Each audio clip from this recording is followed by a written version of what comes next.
Welcome to the Own It Powercast, the place to be when you get serious about making big changes and accelerating growth in your life and in your relationships.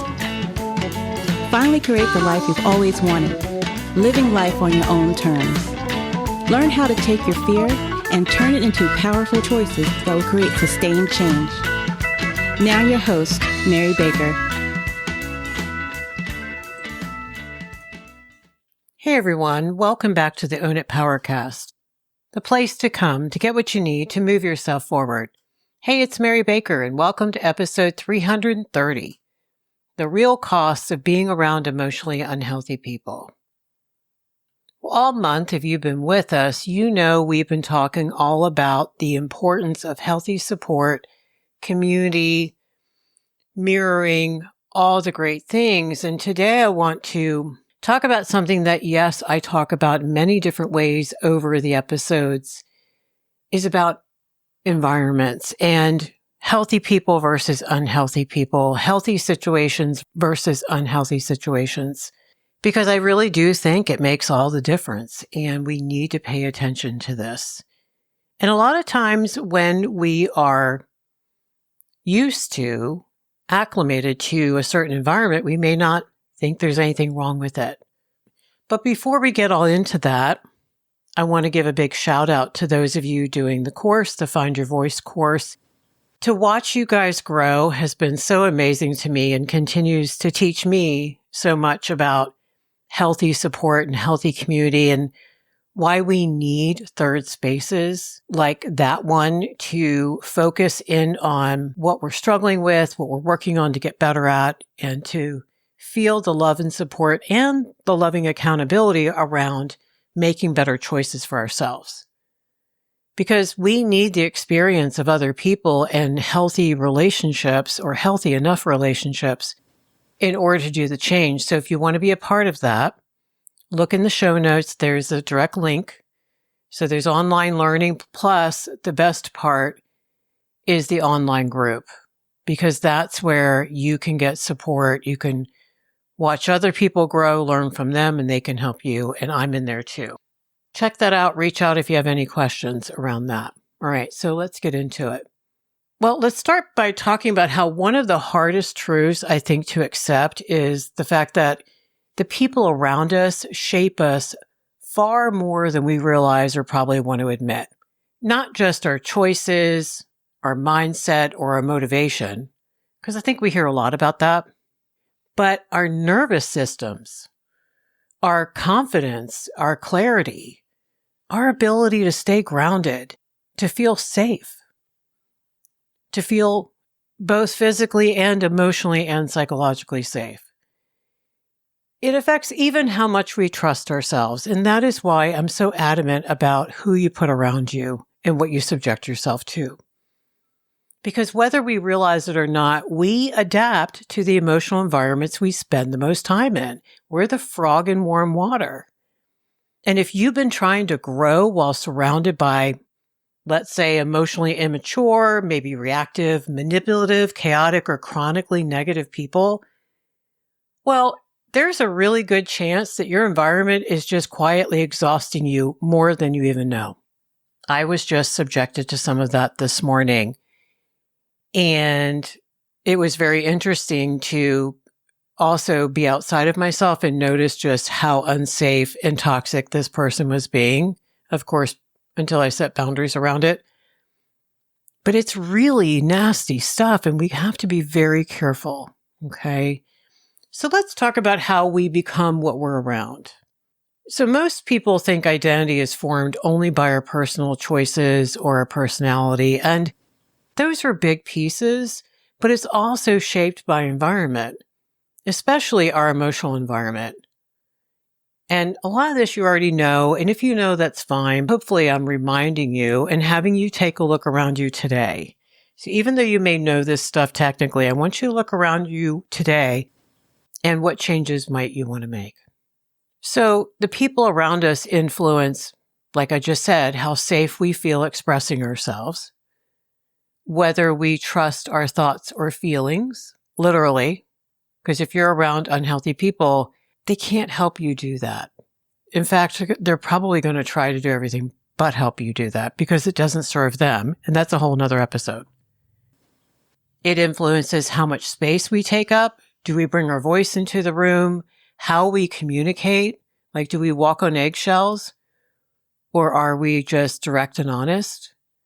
And then also what we believe is acceptable, and I would even say possible in relationships. So if somebody grows up around criticism, that emotional unpredictability, like we've talked about here, the chaos, dishonesty, being guilted, being controlled or dismissed, well, of course, like we've talked about, the child is going to adapt oftentimes without even realizing it. So I want to talk about some ways that we can adapt because I want you to look at yourself, maybe those that you love, and see if you can see some of these traits. The first one is quieter. Like some people become quieter because guess what? They learned it felt safer to not draw attention to themselves. And I just saw that situation this morning. The same situation I was just talking about where the other person was very, very quiet. It was very interesting that they did not say a word about how their partner was talking to me. So they learned to stop sharing opinions, feelings, excitement about something, and especially needs after years of being interrupted, dismissed, criticized, or misunderstood because it was safer to just be quiet. They become hyper aware of other people's moods. Like people who grew up around emotional unpredictability often become extremely hypervigilant, very sensitive to tone, facial expressions, tensions, or shifts in energy of other people in the room. So they may constantly scan the room, just trying to determine whether somebody's upset, someone's withdrawing, someone's irritated, or emotionally unsafe. And it's sad, but this happens in a lot of homes. And you shouldn't have to be this vigilant. I want to point that out. They end up being conflict avoidant, of course. Like if conflict once felt overwhelming, maybe explosive, rejecting, or just generally emotionally unsafe, well, someone may begin avoiding difficult conversations altogether, which they often do. I mean, I sit with clients all the time and you talk to them, you understand they grew up in a home where conflict was awful. And so they avoid it at all costs, but then they become people pleasers or ragers because they stuff it and then they blow. So they may stay quiet and over accommodate or stuff their feelings because they're trying to keep the peace and avoid tension. Now, of course, these are the same people that end up blowing up the bridge because it's going to come out somehow. Or maybe they internalize it, or they use, or they medicate in some other way.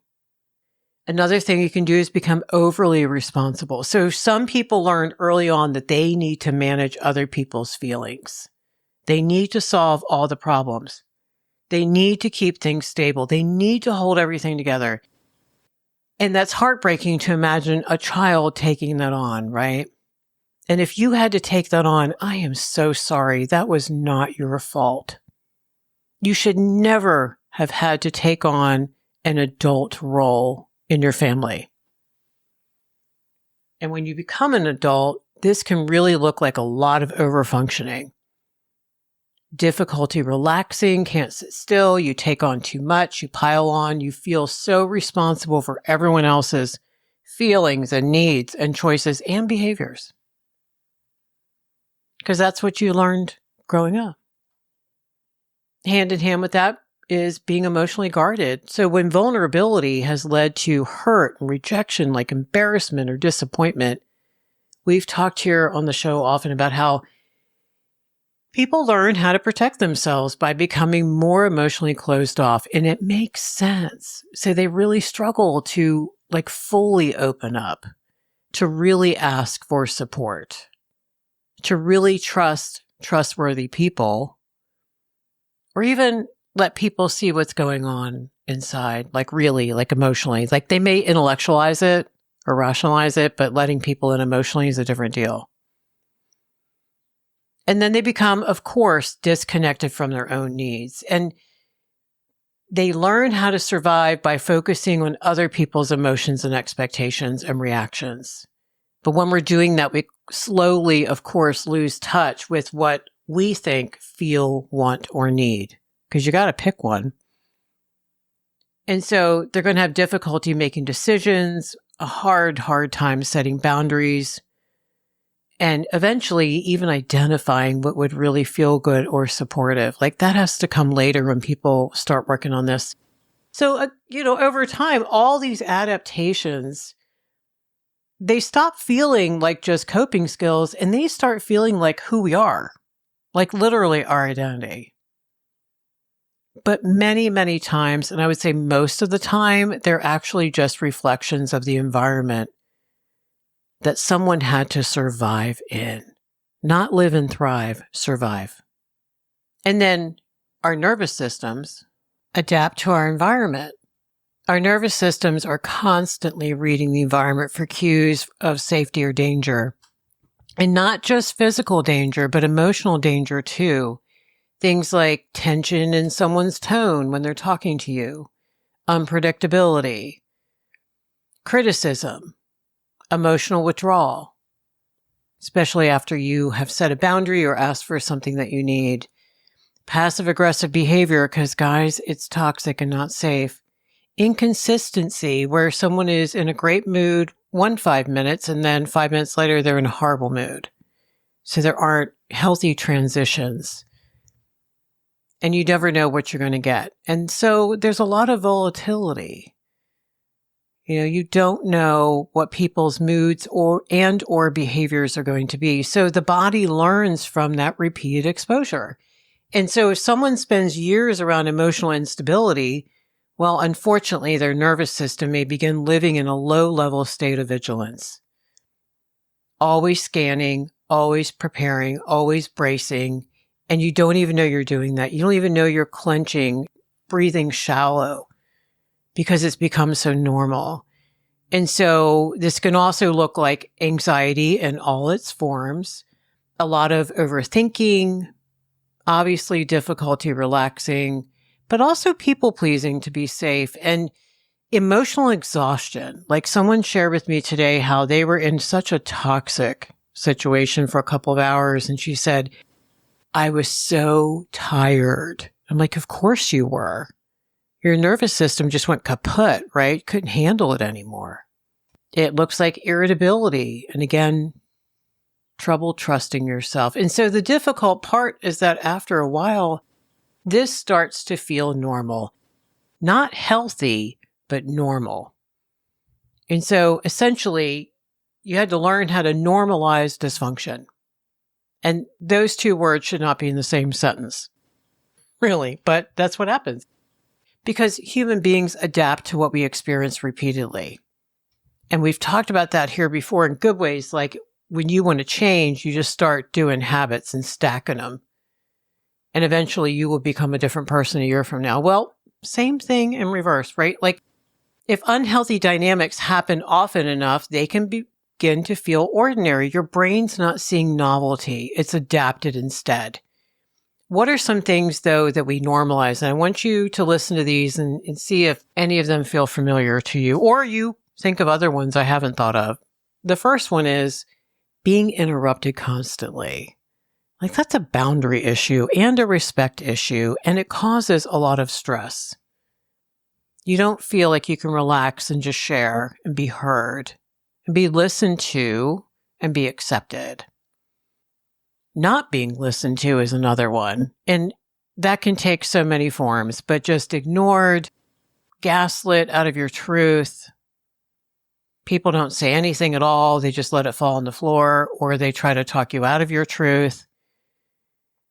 Normalizing walking on eggshells with that emotional inconsistency going on because you never know what you're going to get and you don't know when it's going to happen. It could be days before something bad happens again. Dishonesty, even emotional dishonesty, when someone is talking to you and they're just clipped in their tone and they sound irritated, but they say they're fine and nothing's wrong, like that messes with your head and it's dishonest. Straight up dishonesty. No, I didn't take the $100 out of your purse, and no, I didn't cheat or drink. Guilt-based communication is another one that people can get used to. And I have clients who share this, like, yeah, that's just how my mom talks to me. I'm like, yeah, we need to stop right there. Like, that's not okay. It's awful.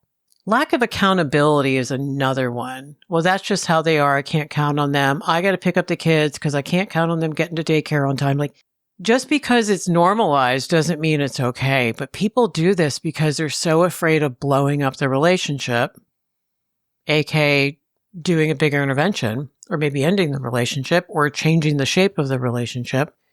So instead they tolerate. And just general run-of-the-mill passive-aggressive behavior. So over time, you stop questioning it because it feels so familiar.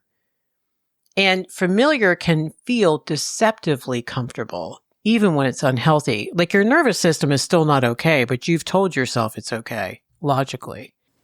And this is one reason why people often stay in draining environments longer than they realize, not because they enjoy being there, but because their nervous system learned, well, I guess that's how relationships are.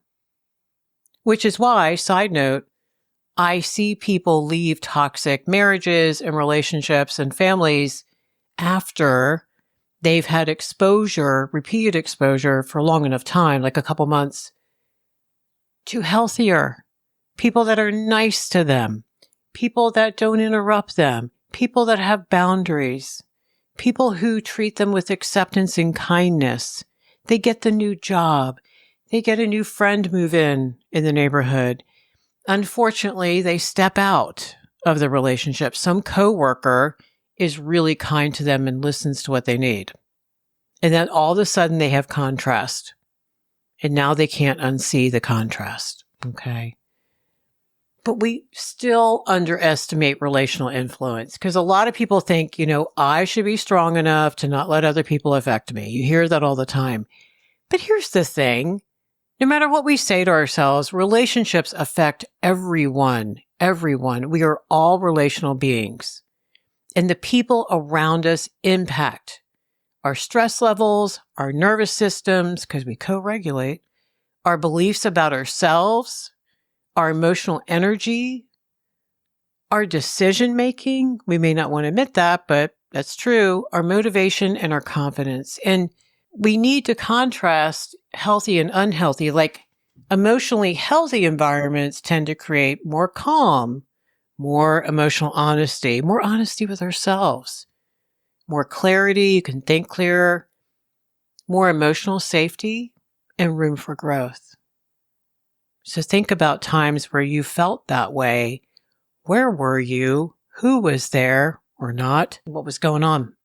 While emotionally unhealthy environments create a lot of confusion, like we've talked about today, a lot of self-doubt, a lot of hypervigilance, exhaustion, disconnection from who you are, stress, irritability. And if there isn't anything crazy going on, air quotes, right? This influence can feel really subtle, so you may not notice it. And it can happen so slowly through repeated interactions over time. Which again is why so many people don't realize how much their environment has been shaping them until they finally experience something healthier. Okay, so your environment either supports clarity or it creates confusion and emotional instability in you. I know that sounds a little black and white, but I want you to think about on a continuum between healthy versus unhealthy, where are your environments and how are you feeling? And try to do your own assessment and correlations. And part of that is our growth. So why does our growth ironically stall around emotionally immature people? And I want to make an important distinction here. This doesn't mean people are bad. It just means that they really struggle with things like accountability, emotional honesty, empathy, boundaries, and emotional regulation. It does mean they're emotionally unsafe. I will say that. And there, again, is a continuum of that, from really toxic to people who just shut down and are quiet and can't tell you what they need or hear your needs. So you got to be careful about, not making that all or nothing. But not necessarily because they're intentionally harmful either, but because they haven't done their own emotional work. And over time, being around those patterns can deeply affect the people closest to them. They may avoid accountability. Emotionally immature people often struggle to fully own their behavior. It's the biggest part of the problem. So instead of saying, "You're right, I handled that poorly," you may hear excuses, defensiveness, blame shifting back to you, minimizing the impacts of what they did or didn't do, which is kind of gaslighty. I don't like when people do that. Saying things like, "That's not what I meant," or "You're too sensitive," or "You always take things wrong." And that's kind of toxic. So over time, this really creates confusion and, I think, emotional exhaustion for you. Because healthy relationships require accountability to create trust and repair. They require boundaries and accountability and personal responsibility. Because without it, you can't have trust. Problems don't get resolved. They tend to repeat. Emotionally immature people are really resistant to honest communication because, of course, that requires vulnerability. It requires self-awareness and emotional tolerance. And emotionally immature people may avoid a lot of difficult conversations because of this, because they're afraid of the discomfort. Maybe their shame sponge is so full they can't hear the criticism, even if it's constructive. And they can't do the emotional regulation. And they want to avoid responsibility. And so instead, they simply never learned healthy communication skills. I do a lot of teaching of healthy skills with clients because no one ever taught them. So instead of that healthy, direct, loving communication, they're going to shut down. They're going to avoid conversations. They're going to be reactive if you bring something up. They're going to use sarcasm. They're going to be shitty. They're going to hint instead of speaking clearly. They're going to expect you to mind read and anticipate their needs, and often resort to very passive-aggressive behavior. And so where does it leave you? Feeling anxious, unsure, and always trying to read the room because you never know what you're going to get. They can also project emotions. And so projection happens when someone struggles to own their feelings and their behaviors, and they place them on other people. Like someone feeling really insecure can accuse others of rejecting them. When they carry a lot of shame, they tend to be critical of other people and really judgy and nitpicky and perfectionistic. Someone, ironically, feeling really emotionally overwhelmed can call you too emotional. So instead of recognizing for themselves, like, "Oh gosh, this feeling is like really happening inside of me," they unconsciously externalize it. Like they don't even know they're doing it. And so over time, people around them are going to second guess themselves all the time. The other thing that emotionally immature people lack, of course, is empathy. And empathy isn't just hearing someone's words, it's that ability to really emotionally consider another person's experience, like putting yourself in their shoes without making it about yourself.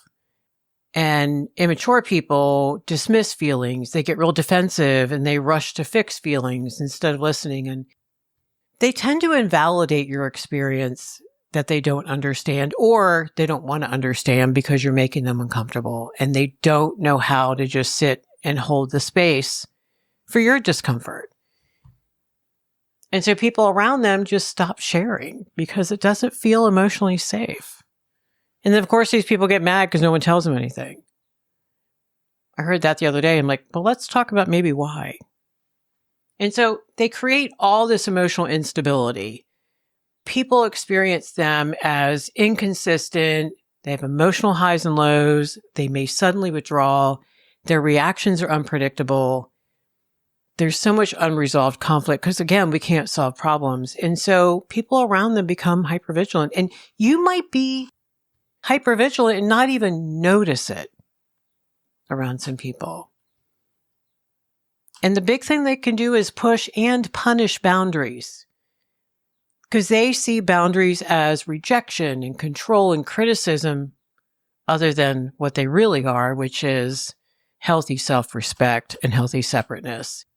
So when someone says to them, "I'm sorry, I can't do that," or "I need some space," or, "that doesn't work for me," their responses might include guilting you, ghosting you, withdrawing, punishing you, right? By not talking to you, anger, rage, snarky, passive-aggressive remarks, manipulation, pressuring you out of your boundary, trying to make you feel like you're selfish. And guess what? This teaches you to disconnect from your own needs in order to maintain that connection. And so it's not safe.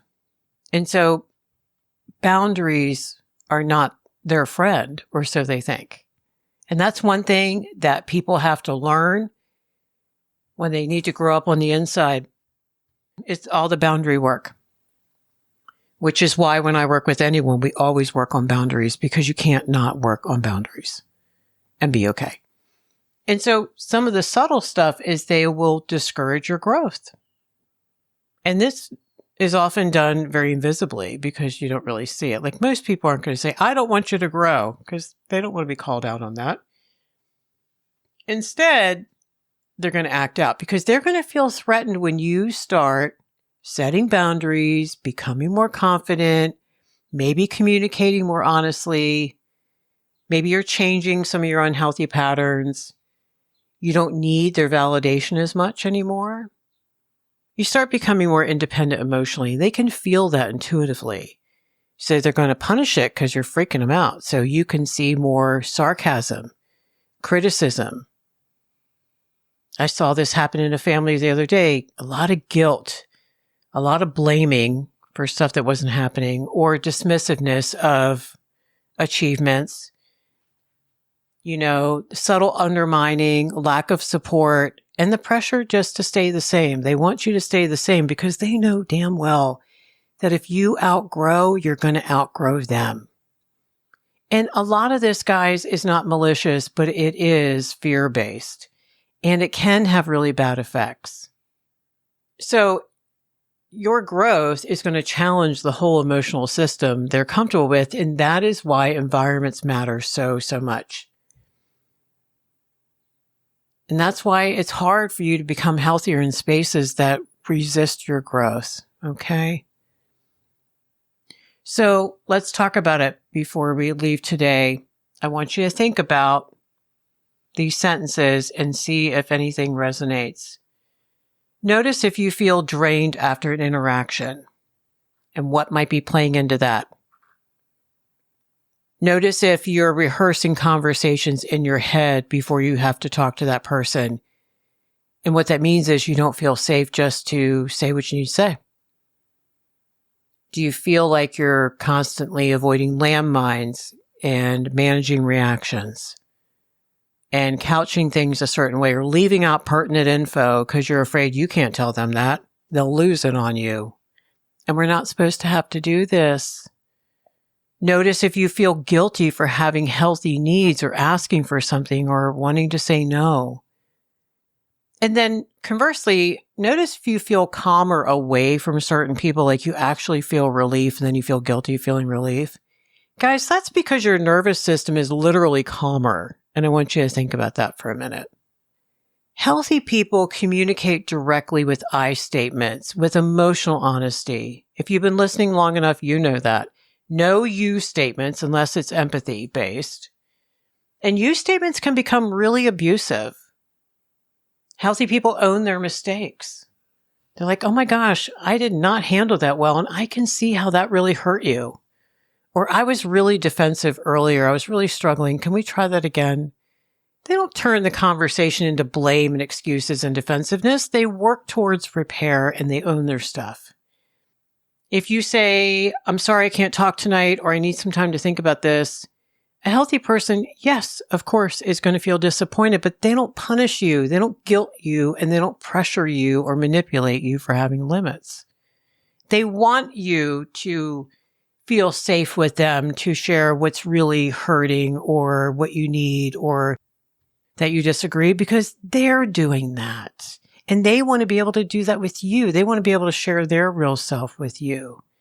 So auditing your circle doesn't mean you have to blow it up, but it means being really clear. And this doesn't really necessarily mean cutting everyone off impulsively. Like, please don't do that. It doesn't mean you're superior or perfect or that you're expecting like flawlessness. Instead, you're just becoming more honest about who supports your growth, who can support your growth, versus who reinforces your survival mode, who leaves you grounded versus feeling depleted or confused or crazy on the inside. And so what I encourage clients to do is just spend more time where you feel emotionally safe and try to really reduce your exposure as much as you can to draining dynamics. Stop oversharing vulnerable stuff with unsafe people. They don't know how to do good things with that. And try to be intentional and take responsibility for seeking growth-oriented spaces, people who are more like-minded. And I want you to start noticing how your body feels around people just in general. Because even small shifts in your environment can really make big internal shifts over time for you. So who you're around matters, and who's around you, how are you with them? Like, that's for the next time, right? It's more important than most people want to admit, because human beings are deeply relational, whether we're aware of it or not, and we absorb our emotional environments. We literally co-regulate. We adapt to them and we normalize them. And so if you're trying to become healthier, calmer, more grounded, more honest, or more confident, well, your environment matters. Not because other people necessarily control you, but because emotionally healthy environments make it easier to stay connected to yourself and to feel calmer and more clear and make better decisions. And so sometimes growth doesn't begin with becoming someone entirely new. Sometimes it begins with finally being around people who allow you to become more of who you already are and who you're meant to become.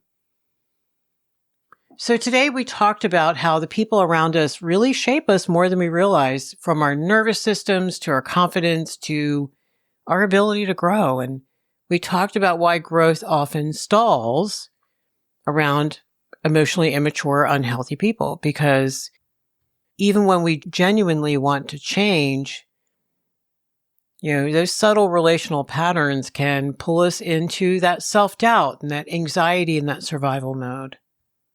So we contrasted today some emotionally healthy versus unhealthy behaviors and perspectives. And so hopefully you are walking away with some reminders and or some new information. And it's always important to look around every once in a while and see what our environment is like and try to correlate it with how we're feeling both physically and emotionally and how much we're growing. Which again is why the course is so important, because it has that group support component, and we need community and we need support in order to A, feel sane, and B, to grow. Thank you so much for hanging out with me today. I hope it was helpful. Pass it along to folks you think might also benefit. Check the show notes. There's plenty of coursework in there. There's different things you can try if you're just starting out with boundaries and needs. You can grab the larger course. You can work with me directly. I have some spots opening next month if you're interested. And in the meantime, be really proud of the work that you're doing, because it matters. Because remember, just like we talked about today, how people around us impact us, you're impacting the people around you, whether you realize it or not. Okay, so pay it forward, keep focusing on you, and I'll see you next time.